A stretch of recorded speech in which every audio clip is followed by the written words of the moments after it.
Ishimwe abakunzi b'urukundo gatatu TV, muraho murakomeye muribyura.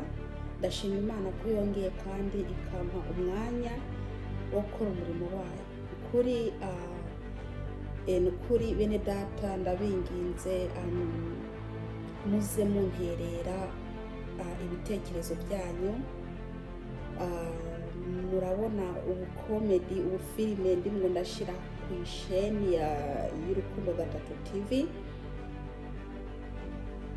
Nukuri iriya ni impano indimwo, nubwo mubona ntari bwayikoreshe ariko imaze n'igihe kininiya indimwo, kandi nkumva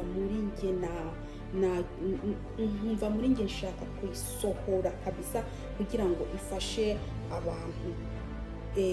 Iyo ni impano indimwo Imana yampaye, imaze n'igihe kininiya cyane kinini. Benshi abantu barebye video za kera nashize ku isheni, natangiye mvuga ko ari imigani. Abantu barazi imigani, natangiye mvuga ko ari imigani. Mbese ukuntu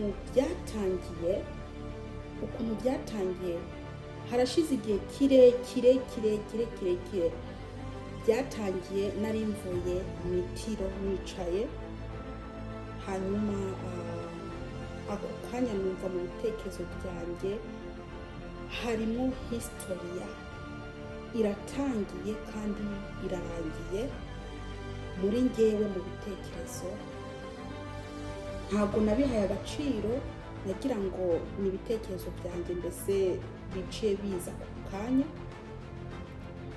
ariko naciye nsanga bingumyemwo.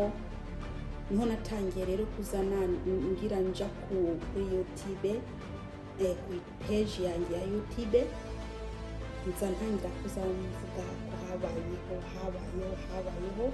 Ubwo niko byatangiye, ndumva nza mvuga ngo ni imigani, ariko noneho birakomera muri ngewe, numva birakuze muri ngewe.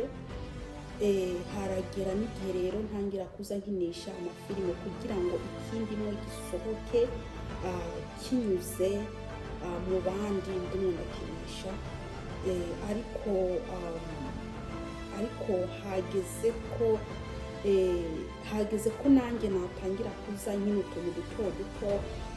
Ubwo ngubwo ni ibyigisho binzamwo muri nge bikaza, kandi iyo ntabisohoye basi ngo ndabyandike ahantu cyangwa se ngo ndabiserure ndabikine, uca usanga biriko birantesha umutwe mu bitekerezo, kandi uca usanga haje ikindi cyigisho cya filime cyangwa ikindi cyigisho cy'ikomedi, ugasanga biraje mu bitekerezo byanjye bibaye byinshi, ku buryo niyo ndi mu kazi biza bikaba byinshi, nkumva sinzi uko nabigenza kugira ngo bisohoke. Bene data nimuzamubona postingamwo utuvideo duto, mba nshaka ko bisohoka bikamvamwo n'ibyo mba nkeneye, hanyuma bifasha abantu. Kandi ndashimira abantu ariko barambwira ko harimo ibyigisho, kandi ndashimira abantu ariko barampa courage. Ukuri ntangiye ndi umwe, ariko hazagera igihe Imana ifungurira n'abandi bafasha. Bene data, Imana ibagire neza, muze musapotinga ku bitekerezo by'ukuntu nabigenza. Amen. Ndabakunda cyane. Iri ni ivugabutumwa, ni n'amafilime y'ivugabutumwa. Amen. Uwiteka Imana nabahe kugira iki, mbese kurwana no kunesha n'ibiriko birabaheka. Amen. Uyu munsi ijambo ndakuzaniye mwene data, nje kukubwira ikiriko kiratuma Imana yicecekera. Amen. Nje kubwira wewe ikiriko kiratuma Imana yicecekera. Imana nitugire neza. Uyu munsi twasoma ijambo ry'Imana riri muri Ezekiyeli igice 8 ku murongo wa 6. Amen. bantu bataragira subscribe ndabinginze mu supporting kugira subscribe kandi mufashe kwamamaza Kristo mu byo gushayiringa buno butumwa hanyuma ubwami bw'Imana bwaguke. Intego cyangwa se intumbero yanjye ni ivugabutumwa. Intego ya filime ni ivugabutumwa. Mwene data subiremo, intego ya filime ni ivugabutumwa. Amen. Niza neza ko Imana izangira neza kandi Uwiteka Imana n'abashigikira mu byayo. Dusenge Imana ya Isirayeli. Uwera Mana, ndagushima ko ungejeje uyu mwanya ukaba wemeye kumvuga ibyawe. Ndakwinginze Data, ijuru rimanuke maze rinyikuze. Data wa twese, ndakweretse imyuka yose mibi mu izina rya Yesu Kristo. Ndakwinginze umuriro wawe uve mu ijuru uturire ikintu cyose kitaricara mu izina rya Yesu Kristo w'Inazareti. Mana, ndakwinginze umwuka wawe wera Mana amanuke maze ashigikire n'irivugabutumwa. Mana wari mu ijuru n'isi, ndakweretse abantu bawe. Ndakwinginze Uwiteka wagire neza. Ndakwinginze Uwiteka Mana ugende Mwami ubarwanirire kuri biriya bintu bibarwanya. Mana urakoze Yesu, saka nizeye ko byumvishije mu izina rya Yesu Kristo. Amen. Dusome ijambo ry'Imana. Nk'uko nabivuze turasoma muri Ezekiyeli igice 8 ku murongo wa 6. Maze arambaza ati, mwana w'umuntu, mbega ubonye ibyo bakora? Ubonye n'ibizira bikomeye ibyo ab'inzu ya Isirayeli bakorera hano? Byanteye kwigira kure y'ahera hanjye. Subire mwino jambo. Maze arambaza ati, mwana w'umuntu, mbega ubonye ibyo bakora? Ubonye n'ibizira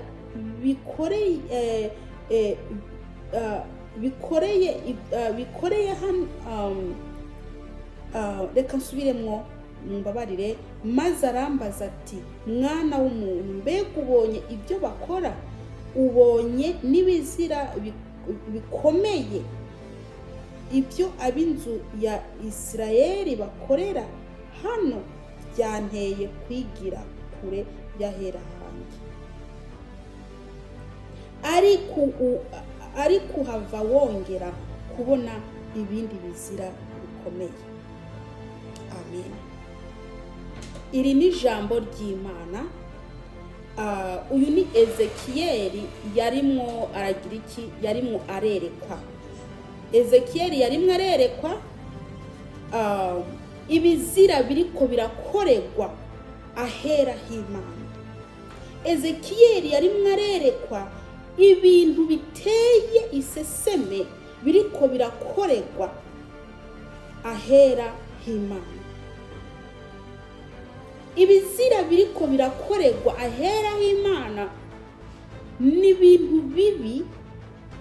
Ibishushanyo, babaza ibishushanyo bakabishira mu nsengero, babaza mbese ibishushanyo bakabishira mu mitima yabo, mbese agusenga izindi mana mu mitima yabo.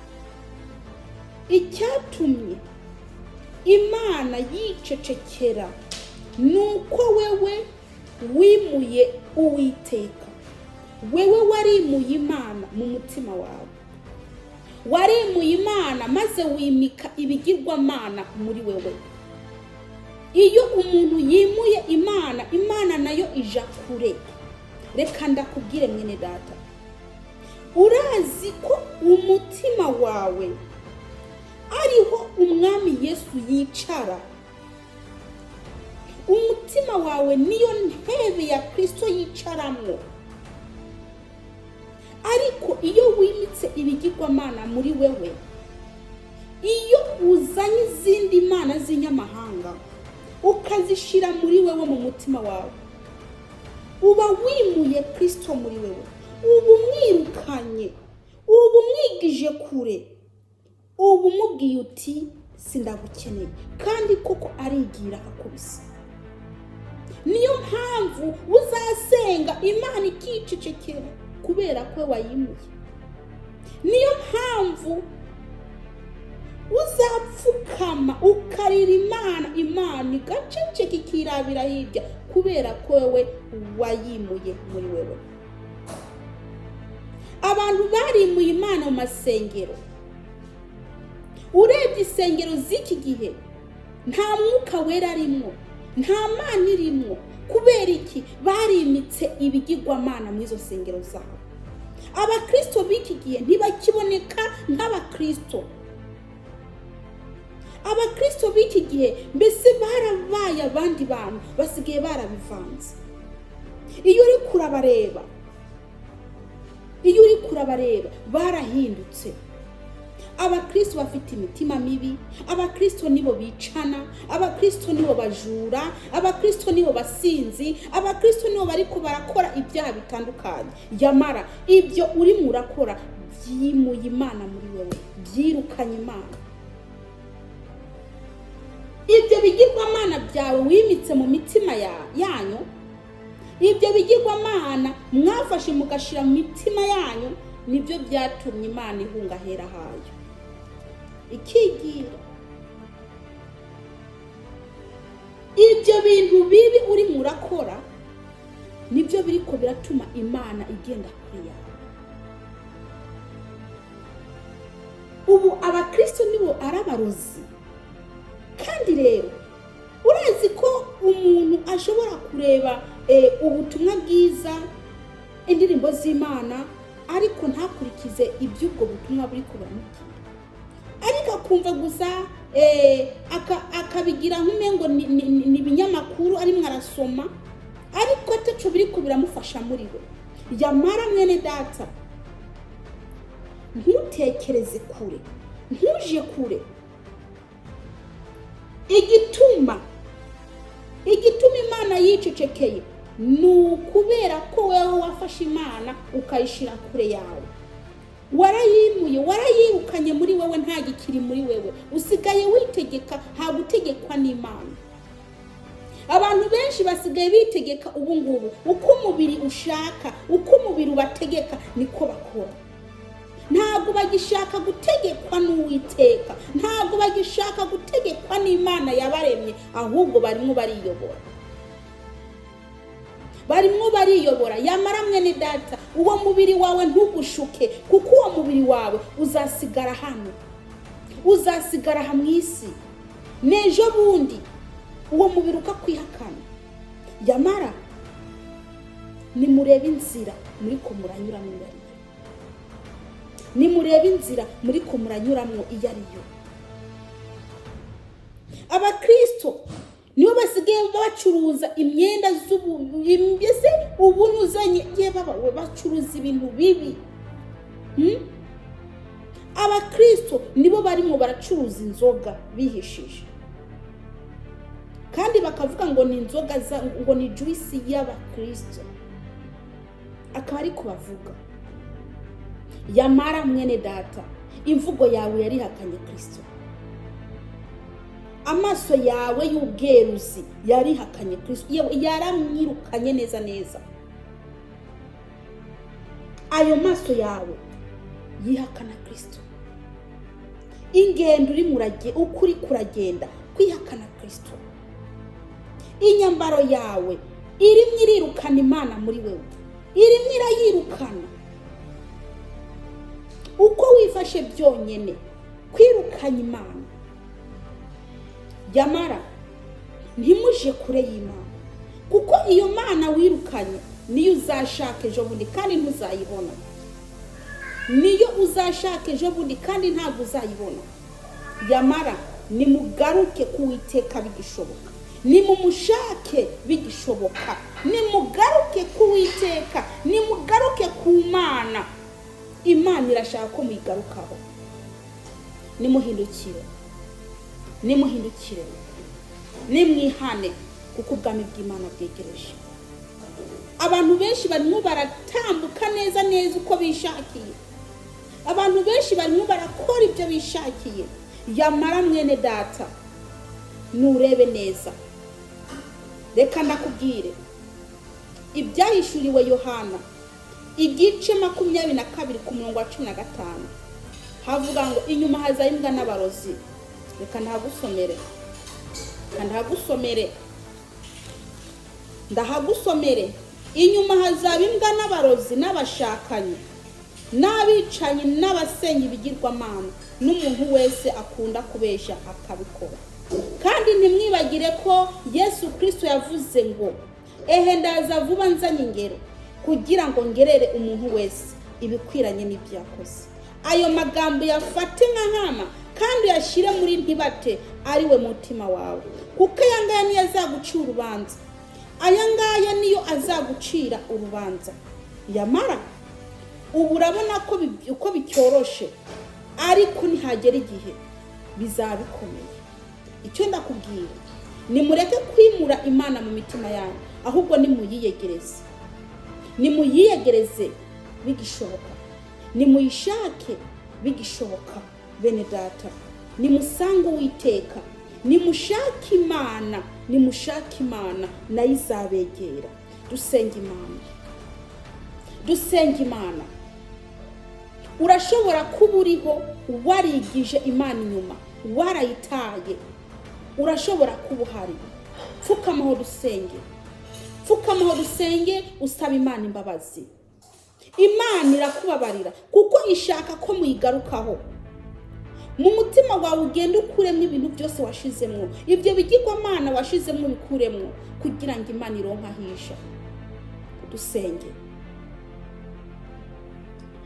Data, mu izina ryawe Yesu Kristo, ndasengeye abantu bawe Uwiteka, ndasengeye abantu bawe Data. Mwami Yesu, abantu nibumva ko rino jambo ribafashe, Mana bakumva ko mu mutima byanze, bakumva ko bafite agahinda k'ibintu bari kubarakora, Mana bagashaka gusaba imbabazi muri bo kugira ngo bababarire. Ndakwinginze Uwiteka Mana nyir'ingabo, ya maraso yawe y'igiciro, ndakwinginze Data wa twese, ababarira abantu bawe, yeza abantu bawe imitima yabo Mwami Yesu, uyogeshe amaraso y'igiciro. Mwami Yesu, ibyaha byabo ntibyongere kwibukwa ukundi, ahubwo Mwami Yesu Kristo ndakwinginze wongere ubandike muri ca gitabo c'ubugingo. Mwami Yesu, igihe bacumura amazina yabo warayafuse, ariko Mwami ndakwinginze wogeshe y'amaraso avira ku musaraba imitima yabo Mwami Yesu,